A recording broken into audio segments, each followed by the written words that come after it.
Well, is there any institution that Americans can still trust to act on their behalf and not on behalf of powerful special interests? That's the question. Joining me now, Tulsi Gabbard, former Hawaii Congresswoman, 2020 presidential candidate, and Fox News contributor. Hello, Tulsi. Welcome. Hi, Kaylee. Thank you. You know, it seems as if the little guy, if you will, always is responsible for the big guy. The big guy always gets the preferential treatment, whether it's bailing out a Chinese investor, whether it's the community banks paying in special assessments that bail out Silicon Valley. Why is that? There's this revolving door, and Kaylee, I know you're very, very familiar with, where constantly we see how, for example, members of Congress who are supposed to be regulating big pharma don't, and then they go and leave Congress and get a big payout from big pharma. We see it with the military-industrial complex. Secretary Austin, then General Austin, retires from the military, goes and works for Raytheon, now goes back as a Secretary of Defense, and seeing the billions of dollars that is going towards the military-industrial complex. We see that with these financial regulators, people who are in positions to actually do their job to protect the little guy, to protect our small and community banks.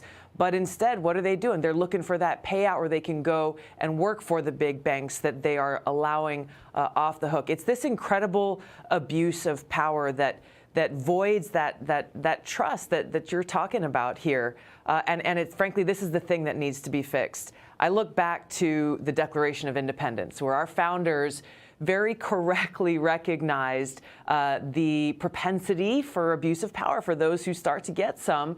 And so they told us, hey, those in power derive their power from the consent of the governed. And that's where, as we look at how do we fix this mess, where is there any hope to be found? Through the consent of the governed. That means every one of us has this incredible responsibility to oversee those who we place in power, to hold them accountable when they are abusing those positions, and elect those who truly take that responsibility seriously of serving the American people, upholding the Constitution, putting the interests of the American people first. So speaking of, you say consent of the governed, they don't seem to have much consent at the moment. We have the numbers. We'll pop it up for you. The level of trust in institutions is remarkably low. U.S. government, GOP has 35% trust, Democrats 63%, Congress 40%, Republicans 54%, Democrats. As you can see, there's definitely falling trust among Republicans specifically, but even, Wall Street, Democrats 46%. There's just distrust broadly. Yeah, there is. For me, I think one of the only institutions that I think we can trust right now is the Supreme Court, serving as a check on a lot of this abuse of power. But ultimately, what it comes down to, the only one that we can really trust is God. And once again, our founders really recognize this and put these systems in place specifically for we the people to ensure that this country belongs to us and that we do have the opportunity and that responsibility to ensure that our government is of, by, and for the people. So all this erosion of trust that you're seeing in those numbers that you just cited, that comes from the fact that we have far too many corrupt politicians, far too many corrupt unelected bureaucrats who we don't know what their names are, but they are operating behind, in the dark, behind the curtains, in the shadows, essentially changing laws and making decisions that affect us in our everyday lives for their own benefit. And we have no way to hold them accountable. So we do this by taking action through those who we choose to hire and fire through this system that our founders created for us, which is still the best system in the world. I couldn't agree more with you, especially when it comes to God. Just a few moments here, but it's ironic to me that God, someone you can trust, is who is being run out of society. We know he was an integral part of our founding, mentioned in many of our founding documents.